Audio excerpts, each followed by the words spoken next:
Beavemanites and Docutrons, assemble!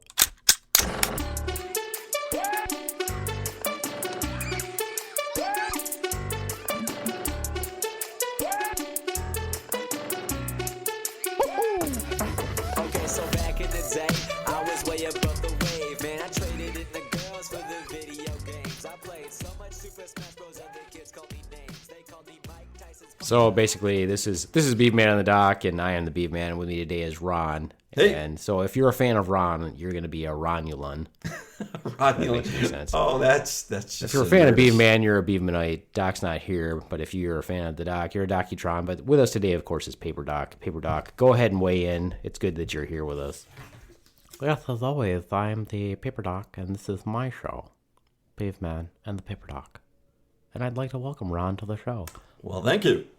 I appreciate it. You're way more enthusiastic than most people I welcome. I'm trying to be. Apparently, you don't mind talking to a two-dimensional paper figure.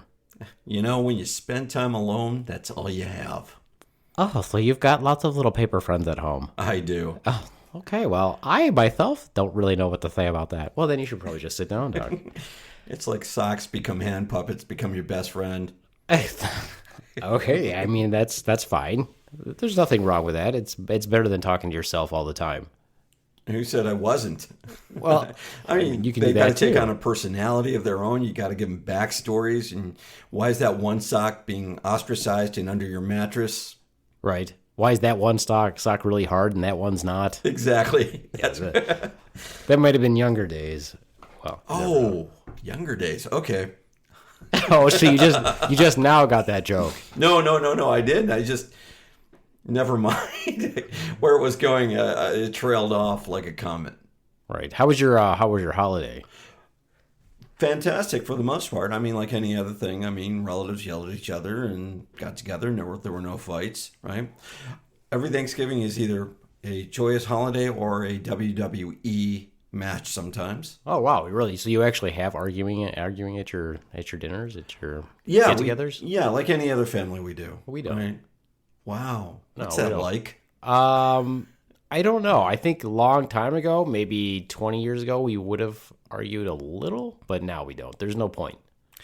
I have bipolarism in my family, so if you say hello, you're asking for trouble. That's all you're asking for, right? And I'm not saying that's with every family, and I'm not saying that's always going to happen with my family, but it does occasionally. So sometimes when they answer you, it's a severely depressed response, and sometimes it's a top of the world. I wouldn't say severely depressed. I'd be more sarcastic, right? So, it's like, hey, how's your day? How the hell do you think it is, right? I burned the turkey. Well, I'm grateful that you invited me over. Who said I invited you over? Like, okay, right? Or the Wi-Fi's down. Do you want me to look at it? No, I don't. Okay, fantastic. I won't look at it. I believe it's pronounced Wi-Fi. Yeah.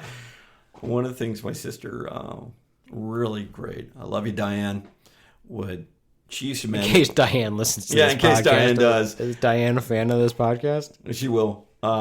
She used to manage a children's store. I don't want to name the brand. Good idea. But I would walk into her store, and she was always receptive of me, no problem. But I would walk in, and I'd bring RJ and my wife, and she'd say, "Oh, RJ! Oh, Carrie!" She'd look at me. "Oh, why'd you bring him?" I'm like, okay.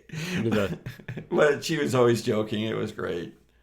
Yeah. Hello, Newman. Yeah, exactly. Oh, one thing I wanted to touch on, because I mentioned it to you off camera. I was going to say off camera, but I'm trying to be a better conversationalist, like I mentioned. Around here. Yeah, no camera. But That I this know is of. the thing I picked up at Goodwill, and I like taking these when I go out, and that's one of those things. It's called Extreme Chat Pack. Check it out. Right? I keep that by my phone when telemarketers call. The Extreme Chat Pack, and Yep. it's in a nice hard glass case, actually. Well, let's see what we got here. You just randomly pick a subject. Okay, let's give you fun. Let's see. Oh, this is Chat Pack Extremes. I said Chat Pack, but it's actually Chat Pack Extremes. Extremes. All right. Oh no, this is boring. This is boring. This question is boring. I can't do that. Well, That one's way too boring. Next time I do this with you, I'll bring the more obscure one. This one, not that one either. No. Not that one either? No. These are... Those are... No. Oh, no, this one's not too bad. They're to incite a conversation. Besides a new house or a new vehicle, what is the single most expensive purchase you would make if you won $1 million tomorrow? That is an interesting question because I have to think about that because when I often play the lottery when it gets up there. You know, I won't play low. Yeah, you're like, who needs a mere $2 million? Yeah, who needs a mere $2 million? One of the things I'd like to do is travel back to Europe where I lived for about 4 I thought you were going to say travel back in time, and I was like, $1 million is not going to get you there. But you're going to go back to Europe. Yeah, I would love to go back to Europe and spend some time there. On top of that, the play toys would be extraordinarily fun. Not from Adam and Eve, by the way, the other companies. Gotcha. But I was thinking more or less like I would get a Jeep. I've got the backpack. I've got the gear. I would like to get some more extreme gear and take up some... This says one purchase. One purchase. Well, kind of inclusive. It's all inclusive because Single most expensive purchase. This is why I couldn't have a conversation with anybody. I'd pull this out and they'd start saying all that. I'm like, look, it says clearly on the card, what is the single most expensive purchase I didn't ask you 50 things you were going to buy. Now, I guess you could say you want to do the whole adventure pack. Yeah, I would. The whole adventure pack. So, why would you want to go back to Europe? I just out of curiosity. I had a great time there. When I lived in England, despite the military, when I was off base, it was fantastic, right? I traveled around. I saw historic sites. Loved the food. The people were receptive. You love the food in England? Yeah, I did, actually. Huh. Right? Fish and chips. When you go over to a country... They stole that from Ireland. Yeah, okay. Sounds good. I mean, it's not the first concept someone's stolen. Yes, it is. They still... Yeah, it's the original theft was fish and chips from Ireland. That was it, not the beer. But first thing that they tell you when you go overseas and you're part of the military is don't be a barracks rat. Don't spend time in there. Get out and see it. Now, yeah, England's a very expensive country, but get out and see it, right? If you can do it, not on everyday occasion, but save up your money and get out. And I used to go about every 3 weeks, and I would go to a town called Barrysaid Edmonds, or I would just travel around and see what I would see. Mm-hmm. Or then we would do an excursion down to London, a group of us. Then when I got to the Netherlands, it was the same concept. Don't be a barracks rat. Get out and see the country. A lot of the guys that go over there, they're only going to do 4 years, and they're only going to make it over there because someone else paid for it. So get out and enjoy it, and that's what we did. I got to go to some historic sites that most people would never think about it, like Buckingham Palace. I went out there, went down to Piccadilly Circus, spent time down in London, rode the tubes. Now, everybody says, oh, it's the same thing. No, it's not, because there's some historic background behind the tubes. And when you realize how deep you go into the ground, those were World War II bunkers, right? Then you go to the Netherlands, and they were really receptive of the Americans, right? Because of the Nazi occupation. Those bad guys that came involved. And if you just go over there to tour and see, that's great. But they said, enjoy the food too. Get out there and enjoy the food. So that's what I did. I enjoyed the food, enjoyed the people. I got to know, when I was in the Netherlands, I got to know a couple of bar owners, and they were really nice to us too. Mm-hmm. So I was always welcome wherever I went, as long as I didn't play the typical crazy bad foreigner tourist guy. Hey, I'm an American. I remember being in a bar one day, right? Or a pub, if you want to call it. And someone says, oh, we're Americans.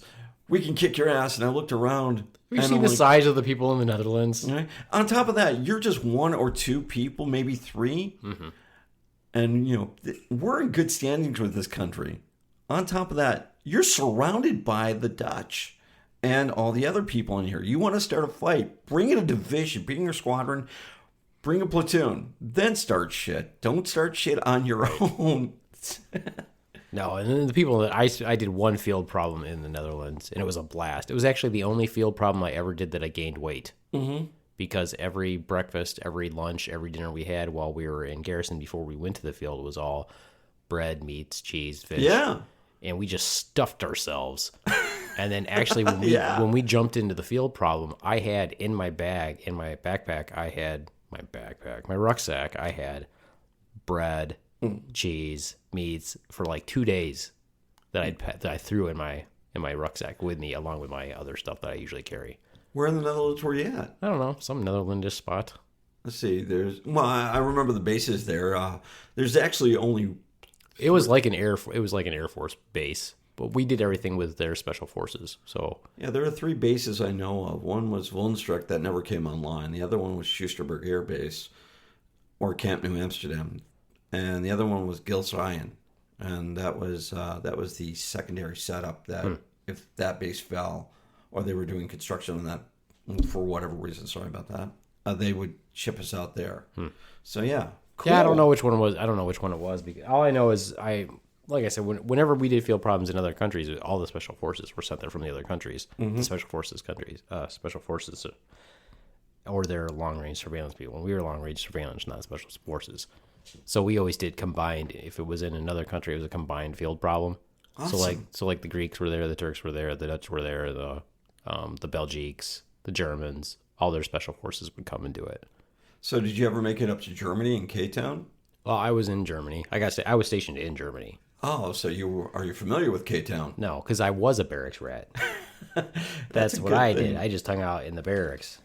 K-Town made the news about every other week when I was there. And if you were part of that area and you knew what K-Town was, then you knew the trouble that was associated with it, because the Army would show up and just wreck hell.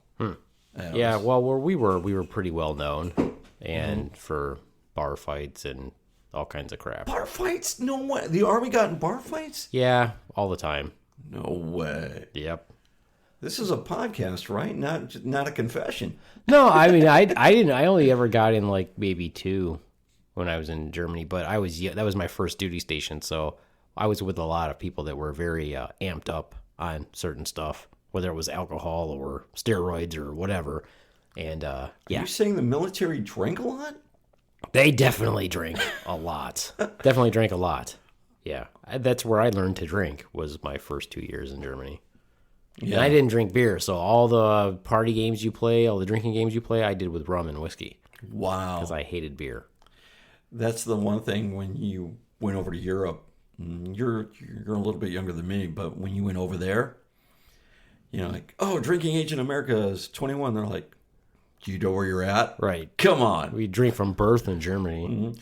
And on top of that, what did they do? Oh, you're new on the station? Come on, let's go have fun. Right. Or they throw beer bottles at you. That's the British. Yeah. Oh, that's the American. That's what they did in the barracks. They throw beer bottles and wine bottles and whiskey bottles and stuff. Well, nobody drank wine, whiskey, stuff like that. Wow. Well, no, people did bring Boone's Farm. I guess you count that as a wine. I went to there was a multinational air base, and I went to the Brits NCO club, right? And someone warned me about the beer can fights, and sure enough, beer can fights. If you've ever seen a beer can fight, it is freaking awesome. I have not. Right? Someone says something, and all of a sudden, the beers, it looks like a fountain because they all go towards sort of the center. And it's the only time I've ever seen at the bar a cage comes down, one of those like mesh cages, front comes down for about 2 minutes and then goes back up to sell more beer. Huh. Yeah. That's kind of like when you would see those old movies with like, I don't know, probably like Burt Reynolds and stuff like that, where the band would be playing behind the cage. Like the Blues Brothers. Yeah, they're throwing the beer bottle at the cage. Blues Brothers, Stand By Your Man, that scene. When at the country and western bar. Yeah, that was a good scene. That's a good movie. It is. And we're not talking about the second Blues Brothers. We're talking about the original Blues Brothers. Yeah. Yeah, because they made one with like John Goodman and... Yeah, I don't know why I wanted to say John Elway, but John Goodman. Yeah. We're talking about the original with Dan Aykroyd and John Belushi. Yeah. That was fantastic. And a cast of awesome singers. Cap Calloway, Aretha Franklin... Ray Charles, John Lee Hooker. I love Ray Charles' scene when he pulls out that pistol and shoots the wall, and he says, "It's shame when you see them go bad," and you say he uses the word "see." Yeah. Yeah, he was a character or the Penguin. Yeah, we're talking about a really old movie, so if you don't know what we're talking about, I suggest you watch the movie because it stands the test of time. It does. It's a very good movie. Anyway, so what's our topic today that we're talking about? Apocalypse, and what would you do, and what would you take? Yeah, and because there's lots of different apocalypse scenarios out there.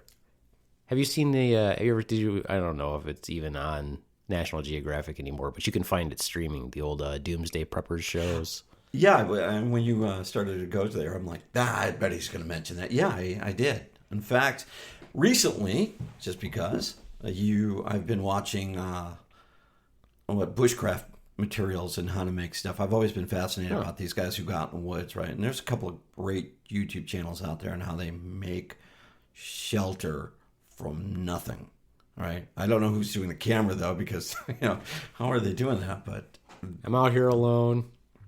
But they with go some expert filming.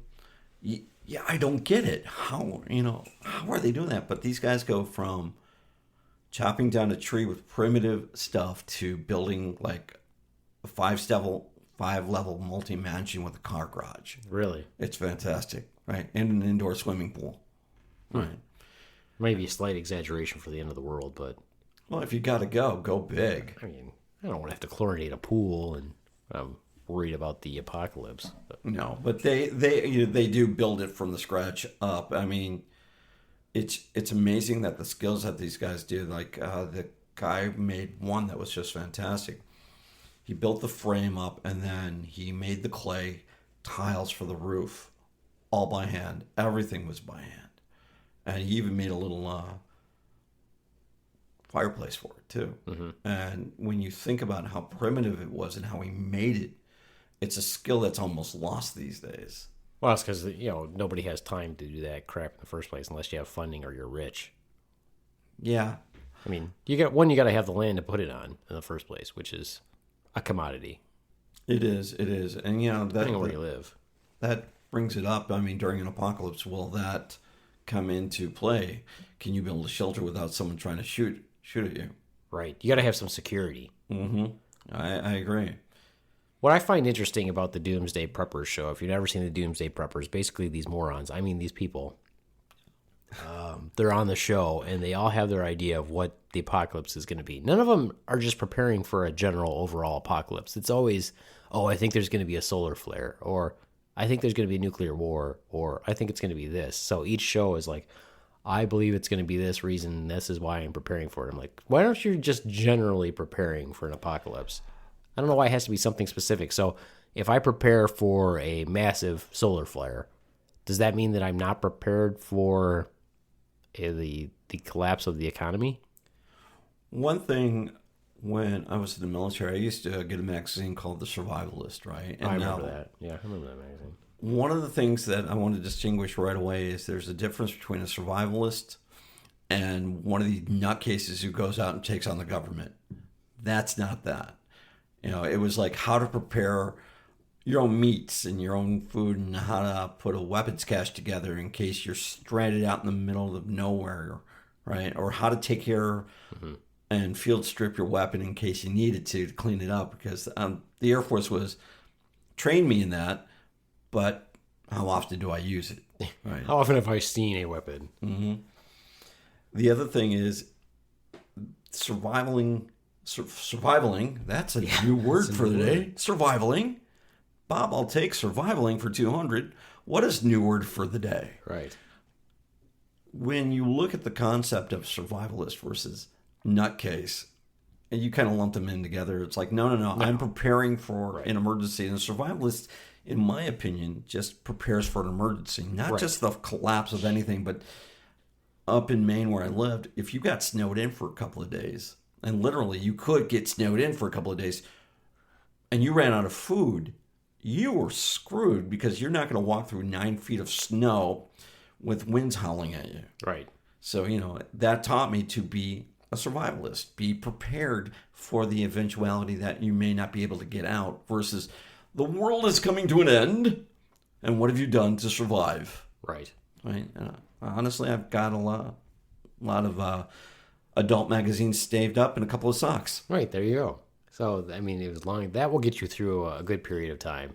Unfortunately, you'll lose more weight that way, and it won't really help you to survive in the long run.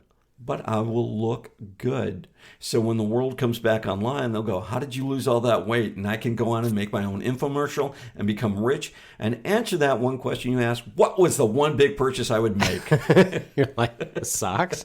Socks. I would invest in socks. Invest in socks. Ribbed for your pleasure. Right. No, I agree with you. The whole survival thing. And actually, I have a couple survival manuals. I have the Army issued survival manual from 1,000,000 years ago. I've got that, and then I've got a couple civilian ones. But yeah, these are the important things in there, like how to purify your water, how to fish, how to make fishing hooks, how to make little traps, how to make large traps. And so none of it is subversive about how to take out the government. It's all about how to survive, how to build shelter, how to stay warm, how to build a fire, that's concealed fire, so a lot of the survival stuff, at least in the Army manual, is based off of if you're also doing escaping and evading, so you're trying to survive out there on your own, but you're also trying to evade detection by the enemy so you don't get captured. One of the things every year you hear about is someone got lost in the woods when they were hiking and they couldn't make it out back to their place, and they don't know orienteering, right? Mm-hmm. And when they find them, they're cold, they're hungry, or they're just dead. Right. So the basic skills of being a survivalist, of just learning how to start a fire, as you mentioned. If you don't have any food, just, at least preparing for a day hike, a couple of granola bars and some water, right? Know your way in, know your way out. If you don't know, if you get lost, look at the stars. If it's a cloudy day, where did the sun set? Did it set on your left, your right? You can orientate your way to the north and west or east or south like that. Most people don't know that skill. They just look at their GPS until... Right, and that's not going to work. Your GPS is not going to work in certain areas. Or until your signal goes dead, or, as you mentioned, and then your battery dies. You're screwed.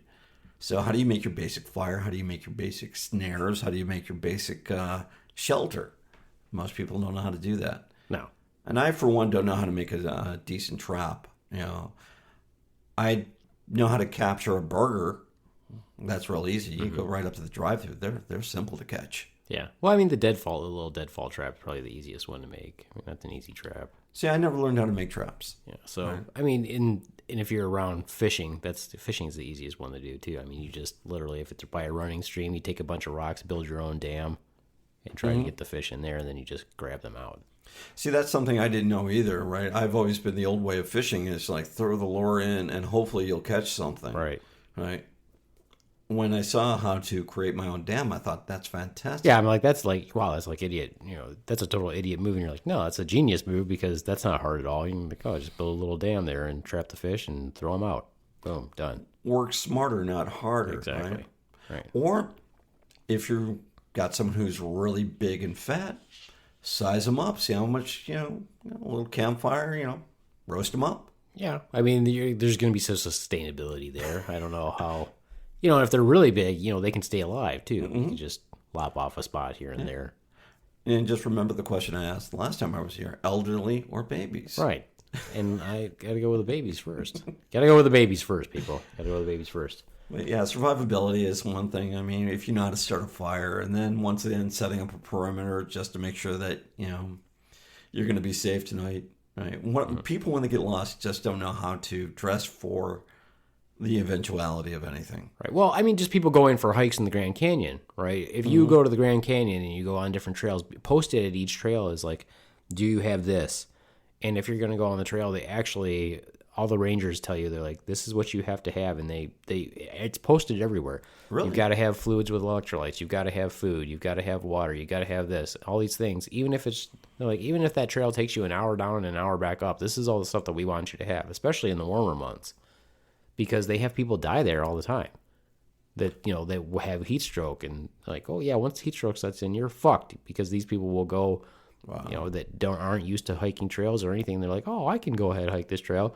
Well, it's even worse in the desert, like the Grand Canyon, because you don't really sweat. You don't notice you're sweating. It just dries as soon as you sweat. You know what I mean?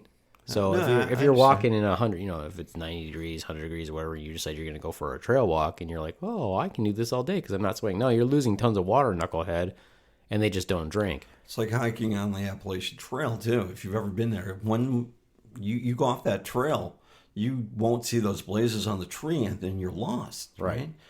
And orienteering is something that most people rely on their cell phone or whatever electronic gadget they may have, and you're screwed if you don't have those.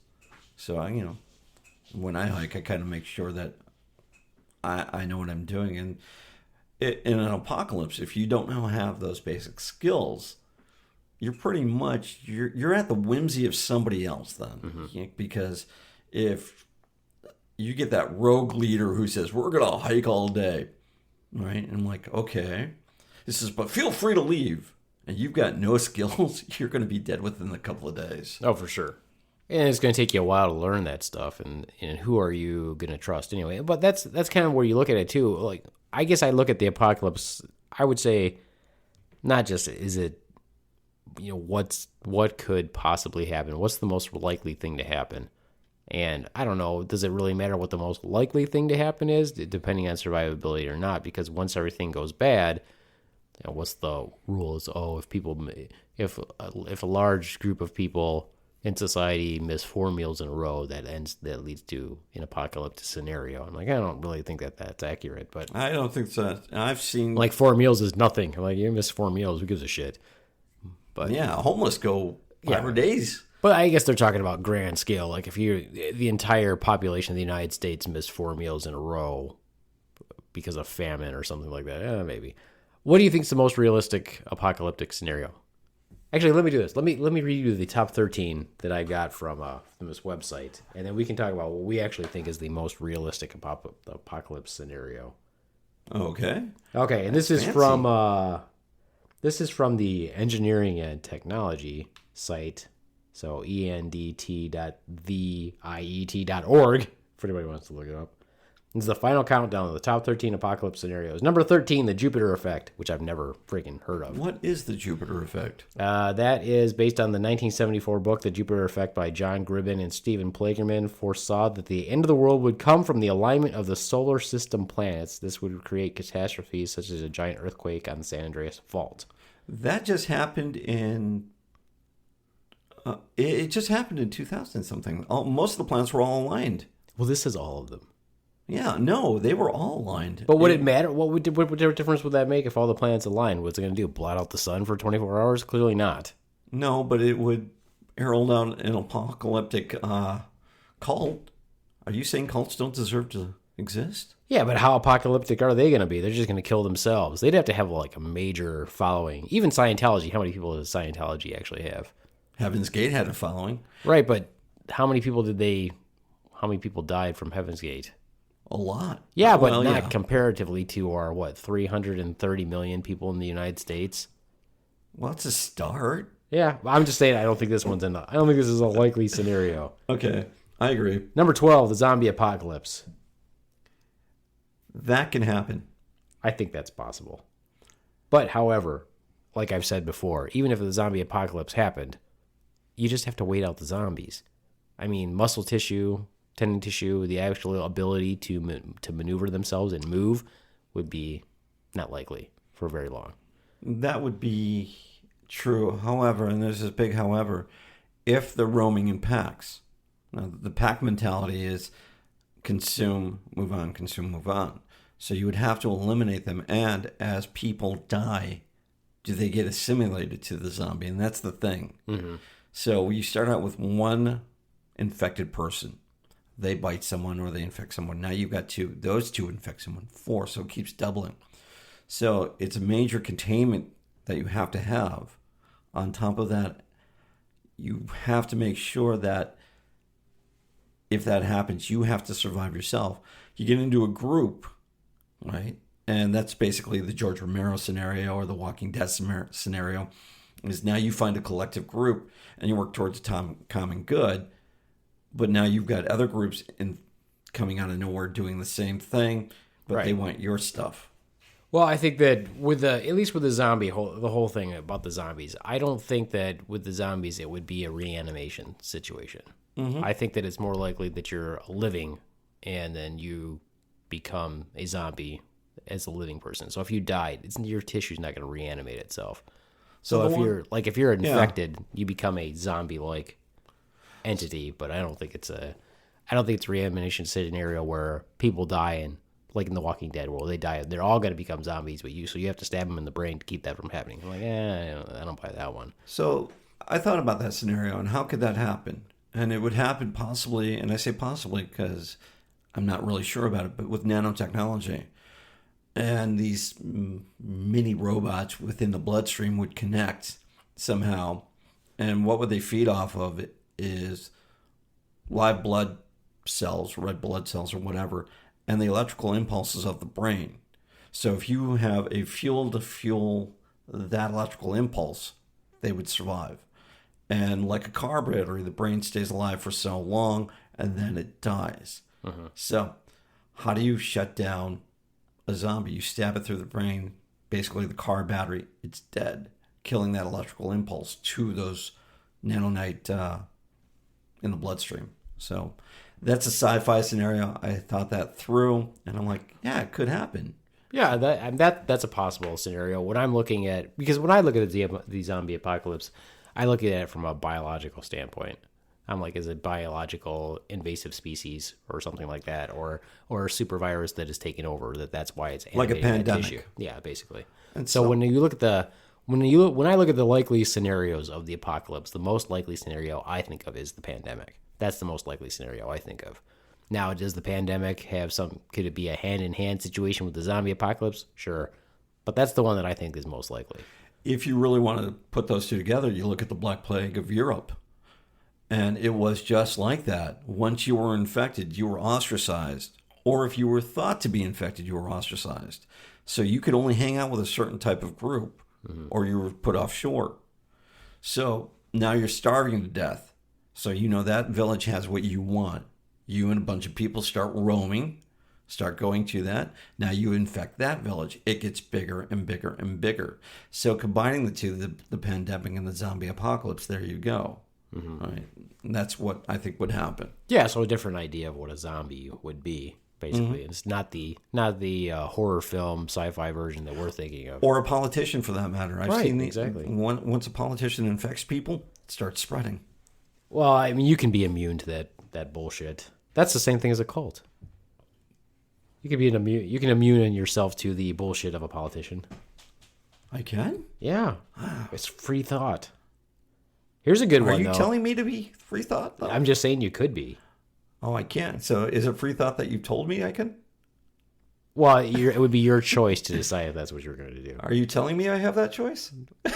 Well, no, you don't have that Someone's choice. always going to come at you. What's next on the list? Next one is a subterranean apocalypse, which I never think about, which is kind of funny. Like, you remember Tremors, where the giant worms came from, or if there's some big sleeping monsters inside the earth that are going to take over. They've just been slumbering, or they've been waiting to make their way to the surface, or from the ocean.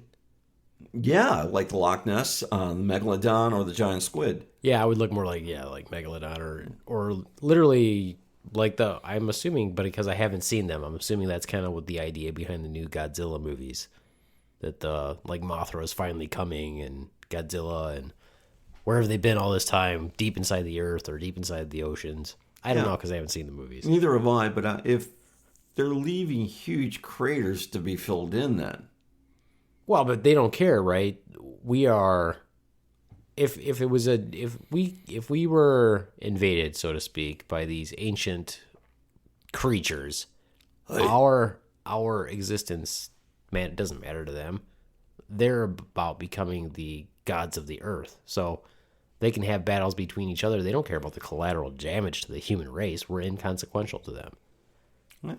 Good point. I mean, that's what I would think. If it's kind of like when you watch the Superman movie, these most recent Marvel, the Marvel movies, the DC movies, where they have all these giant battles, right? And you're seeing all these buildings destroyed and everything, and they're supposed to care about the human race, but how many people are dying in those scenarios, right? So they don't. It's not important. But That's now a you good take point. this on a grand scale of something that's not human, Well, of course, they're going to battle it out with each other, especially if you've got two different creatures.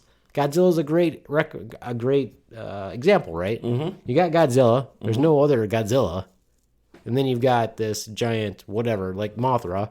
They know each other. They're going to look at each other and be like, hey, let's get along. No, fuck no, they're not going to do that. They're like, I'm going to be the king. Fuck you. I'm going to kill you. They're going to have this giant battle. I see where you're going, but they're always battling in the same spot. So move the hell away from that spot. Seriously, they're always battling.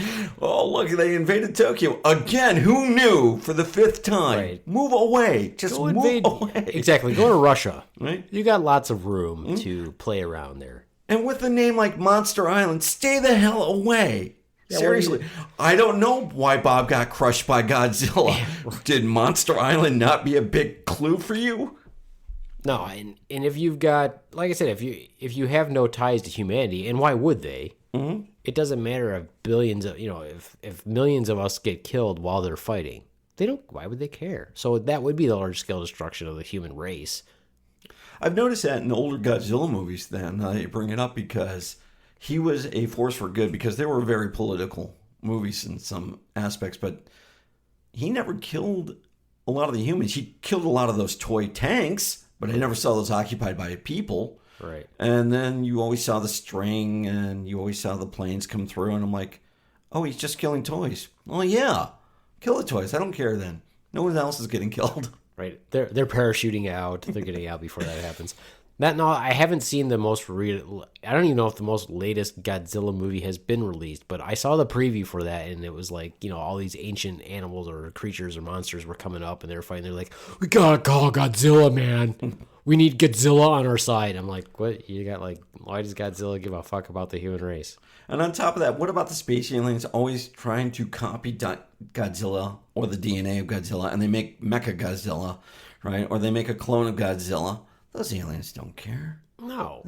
Not only that, I'm like, is Godzilla the best representative? I mean, he's got short little arms. Mm-hmm. Is he the baddest assed one? Just because of the radioactive breath, but Yeah. I think that if I was going to do a clone, if I was going to make a super monster, it would be I would make give King Kong like Luke Cage's skin. Okay. So that you can't shoot it, so he's bulletproof, Give him some sort of superpower also, because just a massive Godzilla would be sweet. And he doesn't have to worry about protecting his junk, because we all know as primates, the gorilla does not have a large penis. So he doesn't have to worry about that. I never knew that. You did not know that? That's I didn't. That's kind of, yeah. I was looking at more of a marketing idea of selling him socks, because I have a whole lot of socks underneath my bed that could be sold. Yeah. But he's got that weird thumb sticking out, though, so I don't know that the thumb portion of his foot is going to be comfortable in those socks. Now that I see Godzilla in my head, I'm thinking if he's clapping, he's not a T-Rex kind of thing. He could use definitely some socks. Well, his arms are longer. I mean, they're not like T-Rex size, but I'm just saying they're not. I don't think that he's the most effective monster that I would pick. He can fly. He can surf. Can Godzilla fly? Yeah, he can. He uses his breath and flies backwards.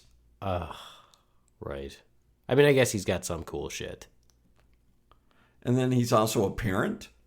Oh, yeah. Yes, he is. Yeah, which is really cool, because he smacks his kid around for not doing it right. But like any other parent, you're like, hey, you didn't do it right. Smack. All right, get it right. But then his kid grows up to resent him. Mm-hmm. Yeah. And then Ghost, I think that was his kid in the Matthew Broderick Godzilla movie. Did you ever see Godzilla with Matthew Broderick and John? I think that I did, but I cannot remember. I mostly base all my Godzilla stuff on watching the Saturday morning or the late night stuff when I was a kid. That's fantastic. Yeah, I love those movies too. Because they're just so funny. Just to see a movie, you're like, yeah, Godzilla. Mm-hmm. Yeah. Did you know that in the King Kong movie, not the original black and white version, but the next one, that King Kong... You know how they made a big deal of making King Kong animatronic. That was like one of the first ones where they worked really hard on that. The guy who did the makeup for King Kong, the makeup artist, I can't remember his name. I think it's Rick Baker. Okay. He played King Kong. And so the whole big thing about the animatronic stuff, very little of that movie is in its animatronic. It's actually him in a suit that he made the majority of the movie. That is I think there were two endings to that movie too. One was where Godzilla wins. The other one was King Kong wins. Oh, I'm talking about the King Kong movie, not the Oh, not the Versus movie. Oh, you're talking about the Fay Ray movie. No, that's the black and white version. Okay. I'm talking about the next one that came along with what's his name? The Bridges. Jeff Bridges and the chick from the American Horror Story. Okay. Yeah, and then there was one with, I think, Jack Black in there. That was a later version. Oh. There have been like 3 different versions. I'm talking about the one from the 70s. Okay, yeah, I remember that one. You know, where they go over on the boat and King Kong steps on the bad guy and they bring him to New York, got him all chained up. Okay. But that's actually the makeup artist is King Kong in almost that entire movie. Wow. Talk about a budget saving. Yeah, well, but they made this animatronic. They made this big deal about that they had this animatronic thing, like the hand where he's like blowing her off in the after he washes her. He's like, "Oh, you're a dirty little girl. Let me wash you in the fountain." And then he blows. That's an animatronic hand, but the majority of the time it's this guy. So I'm like, I'm gonna go watch King Kong again because I want to see that. That's so very little of it is this giant ape that they said they were gonna have in the movie. Oh, that's great. I'll have to check out that movie at some point. So there's that apocalyptic scenario. In my opinion, there's just going to be a bunch of smushed humans everywhere if that happens. That's true too. It's like the what do you call it? That thing. The things that turn into the cars that turn into robots. Transformers. Like, why would they give a shit about the human race? Who's the paper guy? Paper Doc. What do you call him? Paper Doc. No, you call him something else. I'm leading you here somewhere. Come on, take the bait. Docutron. Oh, Docutrons, yeah. Which is a transformer. Right. Doc, if you're listening, we're rooting for you, buddy. Well, that's why I say that's if you've ever listened to Beaveman and the Daughter, if you're a fan of the Daughter, you're a Daughter bot. Okay. So there's Beavemanites, which is not part of those, but there's Docutrons and Daughter bots. That's where that comes from. What would your son be then? I don't have one for him. I was actually thinking about that today. I'm like, what is there's different names for the different guests or whatever? Yeah, Roninator. I used to be called Ronaldo. I knew this girl in England who called me Ronaldo, and that was the name that she'd always call me. But we were really good friends, and then we kind of fell out, and because she went, when you're in the military, everybody splits. Right, yeah. You get to have these really great relationships, and then you end them, but you could see them again 20 years later and be like, hey, what's up? Yeah, we talked about that. Yeah, great friends. I had some really good friends. Unfortunately, time has taken a few of these away. So, but yeah. Time, a stupid war. A stupid war. Yeah, one of the biggest mistakes I made was looking up a friend of mine that I really, he was just hilarious and one of the coolest guys. And I made the mistake of Facebooking him and found out that he was killed in the war. Oh. I'm like, fuck me. In my mind, he could have lived forever, but I made the mistake of looking him up. I had that similar situation with a friend of mine that I knew in the Netherlands. And what was really bizarre, and I think I told you this, is I was in London. Crowded city. If you've ever been to England, all of a sudden I hear my name. Ron! Ron! All right. You're like, yes, mother? Well, no, you're in the middle of London. I mean, someone's got that similar name. Right. Then all of a sudden he shouts my last name, and I turn around and I'm like, who the fuck? And I'm like, how did you spot me? You're not, you're easy. And I could always spot you wherever, but you look confused. Yeah, I'm like, because I hadn't been in England for a little while. I had gone to, England, the Netherlands, and Maine. And when I went down to London, because I went temporary duty back to England for 2 weeks, all of a sudden he saw me in the middle of a crowd. I mean, there had been like a 2 or 3 year gap here, and you spotted me, right? And I think he was stationed in Alaska, or he had moved on and he was stationed in England again. But once again, how do you see me in the middle of a 6 million people? Right. So that, yeah. And then I looked him up on Facebook and found out he had passed away. Oh. And one of my best friends in England, John, we were talking, and all of a sudden one day he's not there, and I found out that he'd gotten into a car accident and passed away. So, yeah. I understand where you're coming from on that. Yeah, it's always a bummer. You're like, oh, I should have just never. And then I went to Fort Bragg for when they had the division review that's where the 82nd Airborne Division is, in case anybody wants to know. I do. And I was taking my kids to the Airborne Museum. They had a new museum. It was different than when I was there. But then they had a walkway for the different brigades in the division, and it had listings of people that had died in the initial the initial invasion, things like that. And I was like, I'm not gonna look. And sure as shit, one of the squad leader, our weapons squad leader, was on there, and I was like, fuck, man, I never should have looked. I'm like, because you don't assume that you're gonna. There hasn't been, honestly, all death is tragic, but there really hasn't been that many casualties per se in the wars. And even though it's been 18 years, we really haven't had that. Was it like 2,400 people or something like that? And that's a lot, but it's not comparatively. Not if you consider one day in World War II, the D-Day invasion. That's not a lot of people. So you're like, I shouldn't know anybody that I know. Three people out of those. I'm like, what the fuck, man? And I'm like, well, I just really don't need to know that because they could stay alive in my brain, but they don't. So, and none of my friends think whatever deity you believe in have died in any tragic war. It's always been on homeland. So, nonetheless, it's still tragic that they passed away and now they're gone. But, when you look at the scenario, it's like, what's going to happen now? I should have just, like you said, never looked them up and they would have been stayed alive. Yeah. Right? Or they just wanted to ignore me, checked out out of the planet that way. It's like, well, Ron's looking us up. He doesn't need to know where I'm at. He doesn't need to know. I'm going to fake my own death. I'm going to fake my own death now. Okay, alien invasion, possible. Yeah, not that it hasn't happened. It's already happened. Yeah, but here's how that's going to be stopped. We're going to build a wall. And now someone's going to say that out there, so I will say it first. We're going to build a wall. An interstellar wall? It has happened. If you look at Stonehenge, we just ran out of funding. We really did. That was the start of it. Someone said, let's take a coffee break. I'm sorry, it's Brits. Let's take a tea break. And they never got back to it. Easter Island, we decided we were going to build a bunch of large stone men to protect us. That's a great idea. I didn't think of it myself, but yeah. They're just waiting to be animated. That could happen. I like that.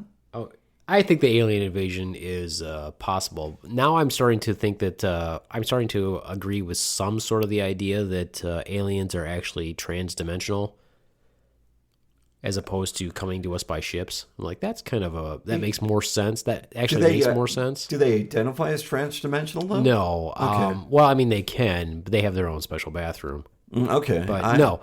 I think that's kind of an interesting idea, though, and that also kind of makes me believe that might be why we see ghosts also, is that they're transdimensional beings trapped between dimensions, or they pop back through dimensions. I'm actually hoping that's what happens to us when we die, that we actually go to a different dimension. Energy can neither be created nor destroyed. Exactly. And that's a concept I played around with for a while. However, in the concept of energy can't be created, you create life by having a child. So therefore, you're creating something.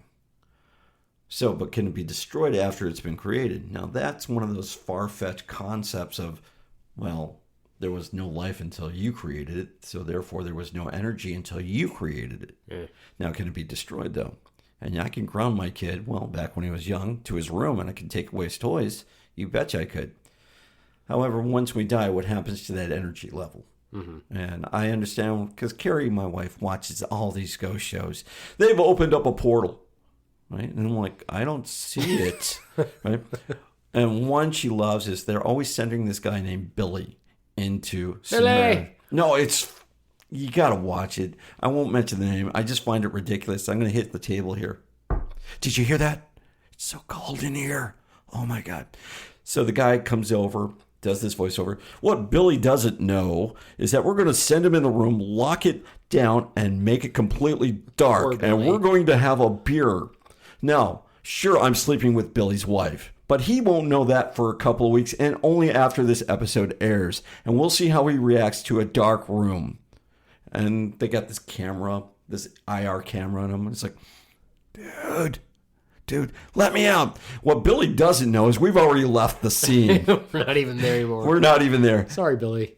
And it's like, then they'll go back and they've got these EMFs and all this and like, all right, is there anybody here? Can you make this light up? And then they're like 5-year-olds. Oh my God, it lit up.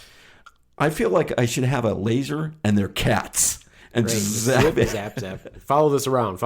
Look. Well, anyway. I agree with the trans-dimensional portal, though. I would like to think there is something like that, but I wouldn't know how to access it until you're passed on to the other side, because I do believe that with the possible aliens coming here, I would love to learn what's beyond our solar system. Going back to Ecclesiastics, when the guy said, this is all I've learned, there's no more to learn. I'm like, that's BS. There is so much out there. Don't confine yourself to one space. I always have this grand idea that I'm going to learn a lot of stuff, but then I just end up binge watching television. You learn from that? Yeah, I don't think so. Not the shows that I watch. The shows that I watch, you're not going to learn very much from. I learned a lot from Scooby-Doo. The first person I meet is the one who murdered their family. No, in general, and they're going to be wearing some sort of disguise. Mm-hmm. And they would have got away with it, too. If it wasn't for the dog. And I noticed you have a dog. Kids. I know you have a dog. And I'm not saying your kids are stupid, but I don't see them here, so I'm pretty sure they're out scavenging for clues. Right, they're out looking right now in the Mystery Mobile. What's the next one? The next one is I probably am saying this wrong, is the Malthusian Crisis. That's a catastrophe that's a prediction that our population will outpace agricultural production. Which, actually, that makes sense. That does make a lot of sense. Because going back to cult leaders, as you mentioned, we have one that goes, go forth and be fruitful. And I'm like, you need me to be fruitful. I can do this, but I don't know how this is going to work. How it's going to help the population at all, no. But yeah, they go out and they have kids and they're like, we can't support this anymore. Well, have you thought about limiting, right? And I'm not saying forced birth control, by all means. But, you shouldn't go out and listen to a guy who's not married and giving you kids advice. Yeah, that's one of the biggest controversies I think that has always been there for me. Like, why is this person giving marriage advice? Why are they giving family planning advice? Why are they giving any advice other than about how to wear black with a little white collar and how to drink wine excessively and beer all day? I agree. I don't know. But the reason why this one makes a lot of sense is because, again, in here it says that about 100 trillion honeybees exist in the world, according to the education website Allocation, and that's not very many. So no, it's not. Because and this is what really bothers me, is that people don't think that the bee population is a big concern, and there's a very small percentage, at least in America that I know of people that are like, dude, we're stop doing shit that's killing the bees. And people are like, oh, what the fuck does that have to do with anything? I'm like, well, have you ever tried to pollinate crops without bees? You know how hard that would be to grow things without bees? And you think that's going to happen? And you think that's going to be able to work in a very short period of time in order to save the world's population from starving? No. It was just like here locally, right? Every year we have vector-borne illnesses caused by mosquitoes, right? Or whatever. And here there was more incidences in this country of encephalopathy or encephalitis caused by vector-borne illnesses or mosquitoes. And so the whole country's panicking, right? Well, it really wasn't that many more than we have every year, honestly. And so locally here, they were talking about spraying large areas. Each county was saying, well, we're going to spray the county to kill off these mosquitoes, right? And the first thing I heard was that they were going to do it in our county. And I'm like, how can we protest the spraying because there's no guarantee that they're not going to kill the bees when they do it. Poison's poison. I agree. Right? And they released some things saying, oh, it's not going to affect the bee population. Well, bee farmers were finding bees dead. That's from spraying. So they're like, okay, well, you can't kill. Like, what is the incidences or the chances of the population getting this vector-borne illness when you've only got so many of them throughout the whole country? That's like DEET, right? If you're familiar with DEET. DEET? Yeah. Right? They were using it as a pesticide, but it was killing off the birds. Mm-hmm. And on top of that, they would use it as a controlling for mosquito bites, but it would cause, I think the side effect was some sort of cancer. Yeah, there's like a brain and spinal cord thing also. Depending on how much DEET you get Oh, I thought that's why absorbed. you were pointing to your ear, like, oh, deafness? Cause death? Ear cancer? Ear It was cancer. ear cancer. Yeah. No, but you have to think about anything that you spray on your body, right? Yeah. You're going to absorb it. It doesn't just stay on your skin. You do absorb some of it. We are giant sponges. That's literally how things work. So if you get a rash and the doctor gives you hydrocortisone cream, you're absorbing that. That's how it works in the first place. That's transdermal. There's medication that's transdermal where everybody wanted the fentanyl patches. How does that work? We absorb it because we're sponges. We absorb things. We are not this impermeable barrier. So if you spray a mosquito repellent on you, and I'm not saying you shouldn't, but you're going to absorb some of it. Don't be surprised. What's the big deal with all the commercials about, have you been exposed to Roundup? Did you get this? I'm like, well, of course. If you didn't wear gloves when you sprayed Roundup, you're kind of a moron if you thought that getting some of that sprayed on you doesn't affect you in some way, because we are giant sponges. If you go swim in a pool, you absorb chlorine. That's just all there is to it. No, I understand where you're coming from. I didn't look at it at that point of view, but I never used Roundup. Right. Well, I mean, I'm also not saying to go drink Roundup either. That's not a good idea. No, it's not. No, unless that's the name of a drink. There could be a drink named Roundup. Current population is outpacing our Food production. Food production. What was I going to say? Ecological pace for food, right? Mm-hmm. And then, of course, what are we going to do? We're going to turn to the seas, right? And we're going to outfish that. Well, that's not going to happen because the Atlanteans are going to rise up and say you've polluted our oceans for years. We're not going to give you any of our food. They're going to throw back all the garbage at us. Yeah. Well, the Atlanteans won't rise up. They're down in Georgia, and they won't come north. So no, not those Atlanteans. The other Atlanteans. Oh, you're talking about landlocked Atlanteans. I'm talking about Atlanteans from Atlantis. Oh. Well, which is, I'm sure, is just one city. I mean, there's got to be the oceans we haven't explored. So much like the giant subterranean apocalypse, these creatures could be coming deeply from the oceans. And they could be unleashing them, now that you think about it, on us to control us. Yeah, they're unleashing the Kraken. You're like, oh, yeah, that's possible. And that's even better. But once we get to the, the land, their megalodons are worthless. They can't come on land.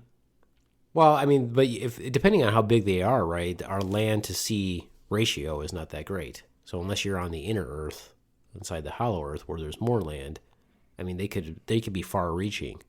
So they could be taking out the land areas that border the sea. Unless, now here's a concept, that they're in conjunction with Godzilla and all the others, and they're forcing us to move inland, underground, where they'll eat us and stomp on us. And there's an unholy alliance between the Atlanteans and Godzilla and all the other creatures. That's possible. I like that. I think it's always, what's really goofy about those movies, and I like those movies, but why is there only one? I mean, shouldn't they, where'd they come from? They don't have, parents? They couldn't make more of them? Well, there's more that radioactive aspect of a creature. It's like recently there was a study released that California vineyards or some California wines were affected by the Fukushima meltdown and the radiation. And I'm just thinking, someone's going to get some really damn good superpowers by drinking wine. Oh, it could be. So, yeah, I guess that I always think about when I think of the great monsters, I always think that they were hatched from some ancient species, right? But there's the possibility that really I think that there is I don't know for sure, but probably in the movies there was a scenario that we created them. A lab experiment gone wrong? Yeah. I like that. I'm sure that was one of them. I mean, I'm sure that's probably actually the actual scenarios, and I'm just thinking of the ancient creature thing from... As someone who's watched all these monster movies, not one of those scenarios is wrong. Lab created. Well, that's what I'm saying. I'm thinking there's more than one. I like to think of it as being like these ancient, that they were underground for 1 billion years and that they used to roam the earth and now they're back. But how would they survive underground? I mean, there are no takeouts. I don't know. I'm sure they were just asleep. They take a nap for a really long time. When they're awake, they're sleep. They spend a third of their life asleep. So they've still got a third of their life awake. So maybe their nighttime, their sleep time is a couple million years. So it's like Pennywise from It, every 27 years. Yeah, except theirs is longer. There's 100 million. Okay. Theirs is 100 million years. So when they wake up, they'll be awake for 200 million years. And then everything will reset and they'll go back to sleep. They'll go back to sleep after they've had their fill of fighting, and if they live. So let me ask this question then. Because we're talking about the apocalypse. We're very minimally talking about the apocalypse, but yeah. Where would you live if it happens?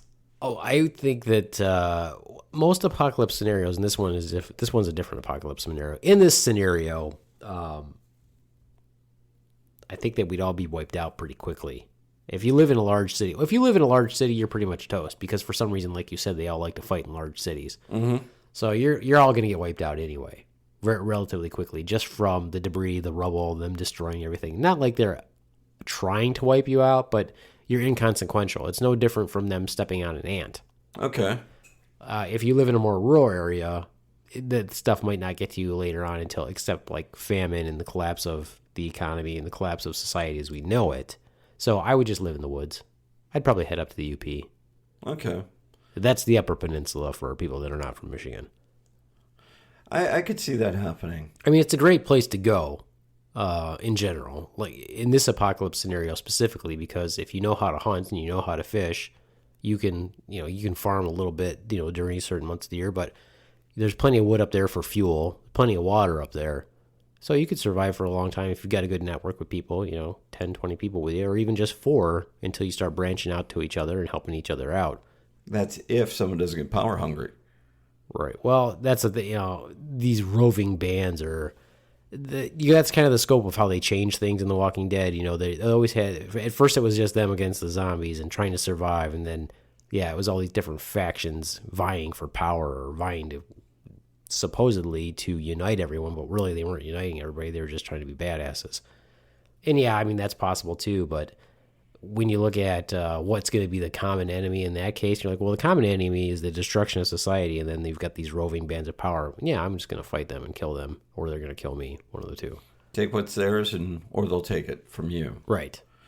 The movie Failsafe was a perfect scenario. If you've ever seen that, it's about what happens when the bombers are launched, right, and a failsafe code is given, right? A failsafe code, of course, is this code given to bombers, and they can only progress so far, right, until they're given a failsafe code. Once that code has not been initiated, they can't turn back even if it's given. And it started Larry Hagman as the translator. So like some guy who just really had to pee and forgot. He's like, oh, shit, I can make it back in time to give this code. Something like that. But the bombers got launched, and they're online. They're talking with the Russian president. It's like, listen, this is an accident. We're trying to call him back. Oops. Right? And he says, well, they come up, what if we shoot him down? It's like, please, we're going to try and contact them. And they say, well, we can't risk it. Right. We're going to shoot him down. And the United States says, okay, we understand that. We'll do something. Well, one bomber gets through and bombs. And they said, in retaliation, we won't attack you. However, we want to destroy one city. And they destroy, and it's at the end, I think, if I remember the scenario right. And it's a New York scenario where everybody's walking, playing, and whatever have you, and they just don't see it coming. Mm-hmm. And I think that's the way the apocalypse is going to happen sometimes, if it does happen. Everybody's going to say it's going to happen, but they just won't see it happen until it happens. It'll be too late. And at that point, then survivability comes into play. What are you going to do? Now you're going to get your morons out there who's going to shoot up everybody, your rogues. You're like, okay, I can help you, but what's it going to cost you? And then you're going to get your people who are like, I can help you. Let's band together. And then you're going to get me. All right. What do you need me to do? All right. I'll go hunt for a can of beans for you. Let's do it. Yeah, I think that, like you said, would you want to be warned by the government if the bombs were coming? That's a good question. And all you have to do is look at the common sense things of the news. Any landlocked country has to worry about any outside invaders. And we're pretty much a landlocked country. Right? We only have 2 ways into this country that are land. Beyond that, we'll see everything else coming. So if you're going to try and reach the borders from the east or the west, it will possibly be nuclear or some sort of bombs. An invasion from the middle, right? In that Chuck Norris movie where the Cubans land, I guess, they land at Miami, that's going to be stopped right away with a couple of things. A bottle of rum, a great barbecue, and no one's going to remember your name We afterwards. just throw all the old people at them. Yeah, exactly. Our first line of defense should be just rows and rows of scooters. Yeah. Right. With a limited battery power, that way they can't get around. Right, yeah. So once they've done once they've done the counterattack, once the geriatrics have done the counterattack, the Cubans will not, or whoever's invading, won't be able to use the scooters because they won't have any battery power. And we could starve them out by opening up one of those old country buffets and 2-for-1 senior citizens. So guess what? No one will be able to get into them and feed. Well, and they'll all be closed by 2 p.m. I agree. That's So, great. Yeah, they're gonna be screwed in that aspect for sure. But no, I mean, I guess you could say that we're landlocked, even though we're surrounded by ocean. Yeah. But you're talking about the majority of the population is more centralized. Yeah. Because we're not really technically landlocked. We've got the Pacific on one side and the Atlantic on the other side. and the That's Gulf of exactly Mexico- what I meant, The Gulf yeah. of Mexico on the other, but our population is spread out all over. So So if they're going to invade, it's going to be by air. right, I would say so too. But you can't really invade us by sea because we have such a huge naval presence. We do. The other thing is, as people try to get into the country right about now, you're going to have your rednecks out there with the weapons. Now, the one thing about that kind of throws everything off is once your ammo runs out, you're going to have to go to primitive, right? So so that's where you would come in. So, knife and stick and bow fighting. So you're pretty much set. And then my family's set. Right. So we can start to train our militia and then rise up and be the new rulers of this place. Yeah, I think that the big problem with, like you said, where all the rednecks or whoever all have guns. I'm like, that's great. That is great for the initial invasion. What people don't realize is that a lot of those folks are going to get killed because they have no cardio. What's the number one rule in like the Zombieland movie is cardio.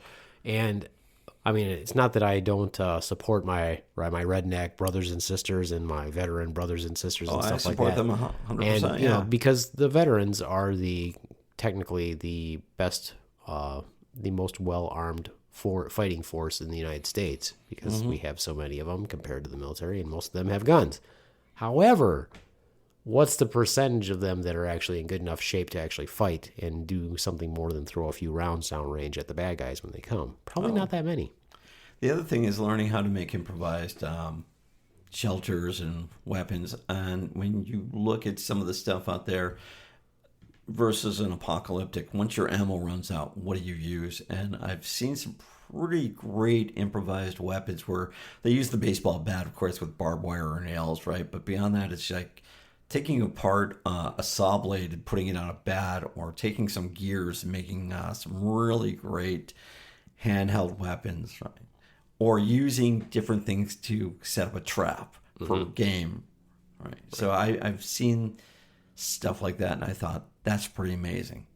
One of the things that I think is really bizarre, though, with the whole baseball bat, where they are always wrapping it in barbed wire, or they're putting nails in the baseball bat, is that more effective than a baseball bat? Because once you sink that into somebody, they're harder to get out than just bludgeoning somebody to fuck with a baseball bat. That's a good point. However, Think about the great rebound you get off of a baseball bat, which actually helps you do the next strike. If you put nails and barbed wire and all that other stuff, that's going to get hung up in the person's flesh. And what if you're attacked by multiple people? Now you just sunk your baseball bat with nails in it into somebody, and you can't pull it back out. I don't think I'd pull. I think I'd, in the essence, I know where I'm going with this. I think I would strike the person. Then I wouldn't necessarily pull it the same way out. I would drag it out. So ripping them out. Because the worst that I could do, if it's just a mass shot, is break your rib cage, break your chest, or break your arm. If I break your arm, you probably still could use it. Or if I just bruise it. So I would probably take those nails, and as it went in, I would drag it, ripping the tendons and the flesh apart. I'm going for the multiple hit factor. I think that I could hit somebody quite a few more times with a baseball bat that's unencumbered by nails and stuff like that. And because I don't want to risk sticking it in, right? It's the same thing. Like when you look at the difference between, say, if you've got a spear or a machete, for example. Okay. Which one am I going to pick? I'm going to pick the spear over the machete for a couple reasons. What is that? I'm going to pick the spear because, one, it's a long-distance weapon, so I can get you a little bit easier, just with a thrust. And I can thrust it and pull it back out much faster than the machete. Now, machete is a great chopping weapon, but there's always a possibility that you could chop into somebody and get lodged. And if I'm going to get attacked by multiple people, I want to be able to break it free. How many times, like just the machete in general, like using it in the jungle and using things like that, the machete does get hung up. Like once it chops into something that is organic. Yeah, it's you organic, have to. it gets stuck in there. So I'm going for the thrusting of the spear. So, one of these scenarios, what about what wiped out the dinosaurs? Smoking. No, the... Vaping. Vaping. It's actually vaping. Yeah, it was vaping because what about a planetary cataclysmic event? So like the Meteors. Night of the Comet or meteors. Yeah. Sort of thing. Yeah. That's going to make the giant dust cloud blot out the sun, make it hard for us to breathe, and make it harder for us to get warm. Mm-hmm. In that scenario, I think we're all dead anyway. If you have a dust cloud that covers the entire Earth, I'm pretty sure we're all going to die. I wouldn't say so. I mean, you've still got your basic food and shelter if you know how to go underground. Once again, subterranean being the key here. Because if you look at the fish, they survived. Now, yes, it's a different environment. But for those who needed air, right, like certain mammals, right, they would come up, grab their air, and of course they would go down and eat whatever. So given that scenario, a different environment, but same concept, we would go underground. We would learn how to survive underground, come up, forage what we can, or learn to make, feed off the grubs and everything that's underground. It's sort of like if you're... How well prepared are you for that right now to go underground? As of 9 o'clock today, not today. Not today. Not today. I have not dug a giant hole yet. No. No, I haven't. Oh, some of the preppers, though, I guess what they'll do is they've got if they've got a little bit of land, they're doing where they'll buy a storage container, those metal I know storage what you're containers, speaking and of. bury those. Those aren't bad because I've looked at some of those. Those are really great. However, I can't see that. You can't keep that hidden in a city. You can't dig up your backyard. Yeah, exactly. Where are you going to put that? There's a lot of pipes and all kinds of different things that are running through there. And on top of that, your neighbors are like, they know where your shelter is now. So Right. Guess what? They're going to come over to your house and you're like, no, this is just for me. Well, you've got all that room. You're damn right. It's mine. Right. Go find your own. I mean, it does make some sense because if you had, like, let's say you lived in a rural area, that wouldn't be bad if you had access to it, like through your basement. Like if you dug it in and you're like, okay, I can actually get through it through a doorway that I put in my basement or something like that. Oh, I agree. That's what they do for tornadoes out there. I mean, you go down to the cellar and the house is completely destroyed and you're buried under tons of rubble. You put one of those metal containers on the underground and you run into that. You got a small generator. You got some sort of airflow. Tornado hits. Yeah, it destroys everything on the surface, including your house. But you're underground. The only thing you have to worry about is making sure that people know where you're at afterwards. Like, like there would be nothing worse than surviving a cataclysmic event.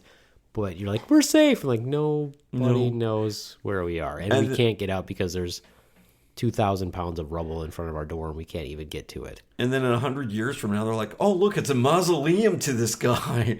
This guy was amazing. Look at all these Pokemon cards. These are fascinating. Wow. Is this what they worshipped? This is what amazing. is Pikachu? He's everywhere, this Pikachu. And this was their clean god. There was this great thing on it's either the Outer Limits or the new Twilight Zone called Helter Skelter. And this is what happened. There was a nuclear bomb set off. And these guys went into their shelter. And they were so paranoid that what happened was when survivors came around and they said, be quiet, be quiet, be quiet, they're going to find us, right? And this bunker had everything, but they were trapped there for that, and they eventually died. They didn't realize that it was an accidental nuclear bomb that went off, and when they came out, there was this huge dome over it saying, this is where America screwed up, or whatever the country is screwed up, and this happened, and this is why we banished war, or whatever. And on the outside, it's like, is this where Daddy's buried, Mommy? Yes, because he got stupid, right? And that's the other thing about apocalypse is how much false information are we being fed to believe that this is going to happen or not going to happen? Right. Right. Exactly. Well, one of the most ridiculous things I saw on the Doomsday Preppers was this episode, and of course they're like 4 or 5 years old because you can stream them now. But this guy was preparing for the whatever apocalypse, and his plan was so ridiculous that I was just like, this guy is a fucking moron. A lot of them I'm like, this guy. Very rarely do I watch it. I'm like, this guy has got some good ideas. This guy lives in a city outside of Boston. Okay, so he's got like a 1,200 square foot apartment, and he believes that there's a good possibility that because Boston is a major city, that the new nuclear war is inevitable. World War III is inevitable. And so his plan is he's going to bug out. He bought an RV, spent all of his money on this RV and buying this 50 acres of land. Like, I swear it was like 7 hours away or 3. It was at least 3 hours away. So if a nuclear war happens, this guy thinks that he's going to hop into it. This was a ridiculous thought, in my opinion, that he's going to hop into his RV and make it 3 hours away to Are you kidding me? his land. Do you remember Katrina when it hit and they were saying get the fuck out of Dodge and no one listened until the last second and they all got on the highway and left? And it clogged every damn highway. There's no way this guy's going to make it. No, he's not going to make it 3 hours away. And does he think that the blast itself is not going to kill him from the nuclear bomb? Unless he's dead center, it's the radius of the blast might knock him down. That'd be cool. Yeah, but still, I was like, for the chances of him to be ready to go are pretty slim anyway. So that's the first part of his plan. I'm like, I don't think that you're going to get an RV 3 hours away on the highway when a nuclear blast happens, because everybody's going to be on the highway trying to get the fuck out of there. Okay. And maneuvering an RV is going to be hard, and you're going to run out of gas before you get there. Even if you've got a 400-mile tank, unless you shut that off every time you stop, there's a good chance you might run out of gas. There's the first part of his plan that I thought he was a fucking moron. Okay. So the second part of his plan was this. He feels that the best way to survive is to have a partner with him to survive. There's strength in numbers, etc. Yeah, and I agree with him that is important. I was going to say, that sounds like a decent plan, but you got to have someone you trust. Right. But this was how he was going to implement his plan. He decided on television, he was engaged to this girl living in Colombia. They met each other on the internet on a dating site. He'd been there twice to hang out with her. Nothing could go wrong there. No, absolutely not. He'd been there twice to hang out with her. And the third time she actually came to the United States this time, was to live with him, to be engaged. They were engaged. They were going to get married. And he decided the very day that she showed up, there would be a crew there from, National Geographic or however they do. I think they just have the cameras set up, whatever. And to tell her, because he had not revealed to her before that he was a prepper. And she's like, what the fuck are you talking about? And so he decided before she was even unpacked, he was going to have her make a bug out bag. And they were going to implement their action plan for the nuclear blast. Nothing screams red flag here at all. Yeah, can you imagine being this girl coming from Colombia to live this life? You just left your entire life behind to be with this pot-bellied, pasty American who's for some reason still flipping up the collar on his polo shirt. I don't know why. I will have to check this episode out. It's not 1980. I really want to see what this person looks like now. And so he decides to unload all this information on her and say, okay, let's practice this bug out. And she's like, what the fuck is going on? It's one thing to be married to somebody for years and start talking and having conversations with them about, these are the things that worry me. Yeah, you kind of ease them into it. These are the things that worry me. How do you feel about these things? What do you think about me prepping? And you see on these shows where a lot of times the wife is like, this dude is fucking, I've been married to him for 20 years and he is out of his fucking mind, but I'm going to support him because I love him and I've been around him for 20.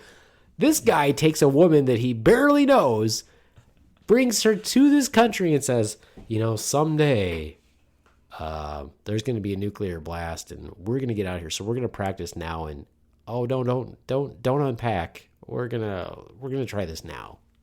No, nothing screams that I love you like you being a total freaking nutcase like that. That just doesn't, no. And then you're going to take her to the woods where there's no running water. You've just got the RV.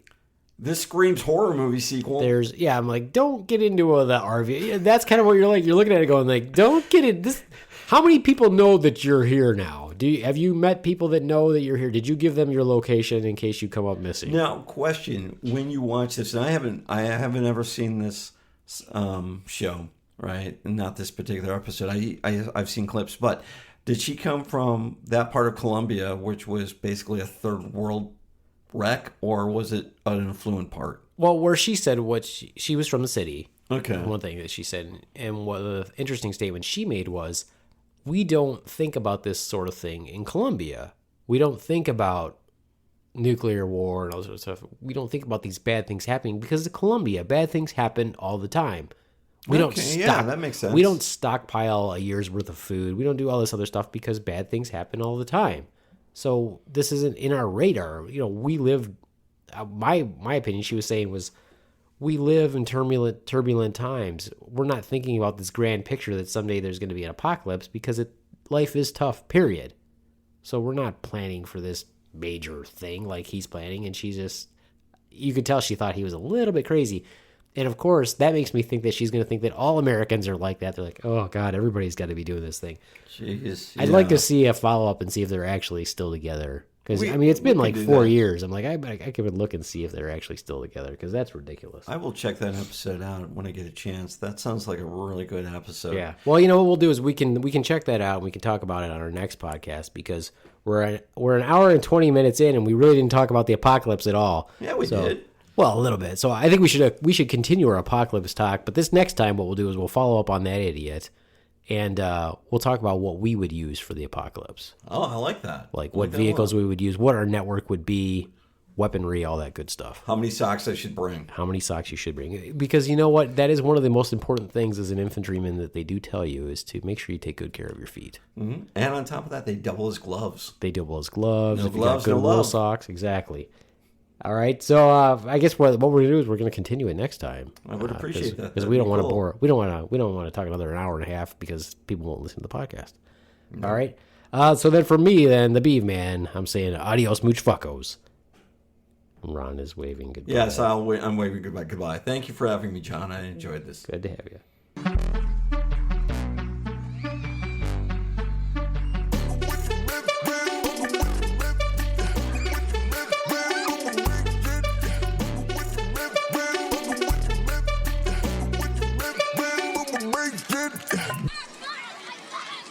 Pika pika.